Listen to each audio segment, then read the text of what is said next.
nguru moom muus taxu koo jug mosoo dem pàkku ginaar bay fekk fa ñu ne kaaf gii pour muusi la mala yëpp yaa ngi gis Baay Faal mala mos ngaa gis koo xam day jaayi mala lu ne waaye mosoo gis ko yari muus nag saa bu duggee ci ngunu wàcc na ab àndam ndax ku wàcc sab ànd boo dem fekk fa borom muus mu jubadi la booy wër élément bu bon. wëral client bu ko def jubadi waxal sa wax rek non waxul am. waxul am xam nga ne yow ñun muus mi bu dee dañ koo teg ci bëgg dëgg doo nga moo ñu andi fii. mais si Abdou daa mel ni yow xont ñaari yëbooy yu baax laa wut yëbooy wii daa sëy ba divorcé yëbooy wii day muuru borom këram daa gaañu ma wut ñaari yëbooy wii divorcé ak wii jëkkëram nelaw di ko jox muus mi lànk du lekk yëbooy bëgg cee boole ak fii fi mu toll nii daa jàpp ni buur la ndax lim fi lekk xëti yaakaar ne fi ne dañ koo jàpp ngir di ko jox muy nos mel ni client doo ko loolu la ko loolu saw yónneewu ci loolu saw yónneewu ci man bi ma ñëw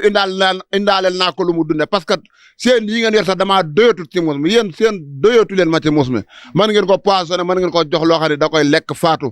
parce que nekku ci condition normale fajuwut fan yëpp sanguwut muus mee la gën a nekk no ba pare muus mee la gën a nekk ci santé ba xanaa xooloo muus mi yàqu ndamar kii dem gi noddanteku na lépp mu wër pelek muus mi mais c'est Abdou procès bi fan la nar a jëm procès bi nag fenn dongu la jëm mooy mënuñoo di liggéey di dajale sooy bu muy di sama client yàlla dogal mooy yar lii ci lay suturlu ci la yor këram muus mi guddi gu jot muy putuxlu di jaar ci girég lu ne ñëw di noos yaakaar ni xëti yi pour moom la kër gi dañ koy defar bam normal fayal muus mi xëti yi fi jot a lekk ndax 18 piso doomu aadama yi koy dundee sax bëriwut kon muus mu waane ba lekk waa dama xamoo yow booy de client sooy bu naa fekk nga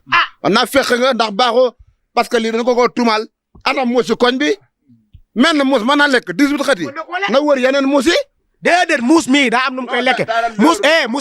muus mi nag consommé local lay def ndax day ñëw jàpp ci xëti yi yóbbu jenc joxo njabootam muus mi day nampal ak lépp keroog bi ñu ko jàppee fii ci guddi gi sooy boo na ma enquête ko enquête vie privée ni ko yow 18 xëti yi noo def ba di ko lekk mu ne ma bis bu set xëti bu ngoonee ma lekk wet gi bu ginnaaw subaa ma lekk ginnaaw gi samay doom di ci lekk samay wër di ci lekk muus mi da doon jàppale mbokki muusam ba pare muus mi social la muus mi il faut ñu libérer parce que social muus mi ci social la yëngu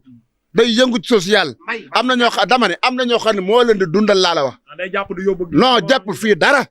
jàpp waay man jàpp dara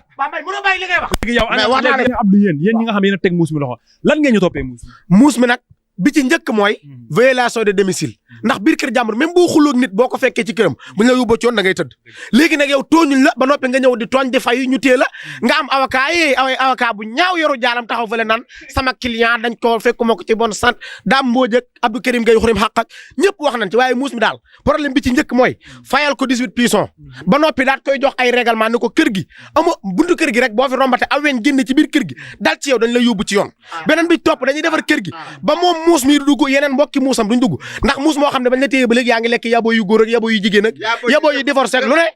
fi ne ñoo ngi perte sax ñun ci muus mi te jotaguñ client mais nag fi ñu leen ma jëm ak yéen mooy coow li fi daan jaar di fay du yem ak coowul muus mi ndax coow lu na jaar na fi nag coow lu na jaar na fi fay du mujj fenn waaye coowul muus mi du mel ni coowul ñoo ñuy sant nangam di ma sax léegi Mbaye yow mi avocat muus mi ana tey fan nga jëm ak ñi nga xam fi ma jëm ak ñoom maa ngi ci woon ñëpp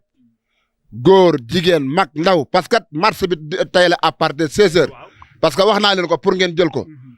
am na chef de kii bi préfet bi wax na ma naan ma danaa ko sécurité yabale xaj yebaloo ma ko benn xaj ba mu ñëw ci marché bi yaa ngi dégg tas marché bi nga bëgg taloon dama ko d'accord benn xaj bëgguma ko ci.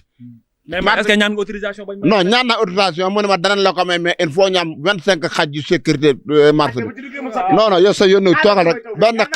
benn xaj bëgguma ko ci wax naa la ko nag waaw.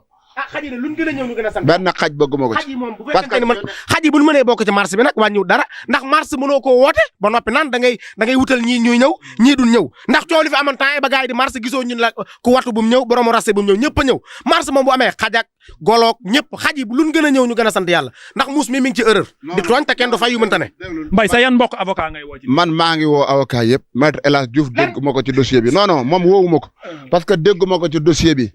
moom dossier bu musa am mu ni te lëcc te bii dégguma ko ci aba no stress gis naa ko muy dugal muus mi te défendre muus mi te da ko war a défendre ndax sama xarita moom nee naa ko bis moo plaidé muus ban ba ko saw yoon bu ko ci dul Dame Mbodj maa ngi koy sant maa ngi koy gërëm parce que mi ngi ci combat bi mi ngi may jàppale Abdou Karim Gueye xorum xaax mi ngi may jàppale ci combat bi kon maa ngi ciy woon ñëpp bàyyiwuma kenn muus moom danañ ko bàyyi ci nii wala ci naa wala ñëpp wutalu ko place bu yaatu bu man di jafaaloo parce que muus dafa tàmm cëpp ñooy jooju boo ko amatul mën naa dem ba paralysé. mais Mbaye est-ce que du ngeen dem tamit ba def grève de la faim parce que Guy Marius Sagna bi ñu ko dugal ci prison mu am yenn cité daa def moos mi démb waxtaanan mu ne ma day def grève de la faim. noonu ma mënu ko bu ci dugg. ndax grève de la faim risque yi ci ne dafa bari. nee naa ko de lekk di naan maa ngi sa combat xëti mi moo tax mu indaale ko. prison bi dafa seer kon muus mi chaque jour prison mais soxlawul xët yi da ko soxlawul sax jën yaa ngi ni bir ko sànne da ko falax mu génn ni ma xëti mi lay xaar kon kii dañuy fonto léegi yow en tant que avocat ki nga xamante ni moom mooy Souhaïbou ana la léegi lan ngeen bëgg fi mu ne nii sénégalais taxaw ko pour ngeen bàyyi muus nit ñi dellu seen activité yi. waaw man nag programme bi li ma ciy jiital mooy damay woo ki nga xam ni ñëpp xam nañ réew mi ko ñor programme réew mi ci lay dox muy Ousmane Sonko gis nañ ni ngay taxawee bu ñu dëgg amee nga wax bu leneen amee nga taxaw wax Sonko comme réew mi la ñor Souhaïbou Seck mii ci réew mi la bokk ndaxte lu mu gàtt wut na fi entreprise am na borom alal yi ne ci réew mi oto dong la ñu pookaro weeru ne ñu jënd kii nag yor na ay copine ak i uwaa ki baag dem ay Samba Diop ak lu ne di yar muus mi ñëw bëgg a këpp ak yelwaanam Ousmane Sonko ñëwul fii sens système bi nag mi ngi door a jot nan sens système bi ci muus mi bu mu jaarate ci kër gi bu mu lekkati xët yi te na fay li jiitu looloy dëgg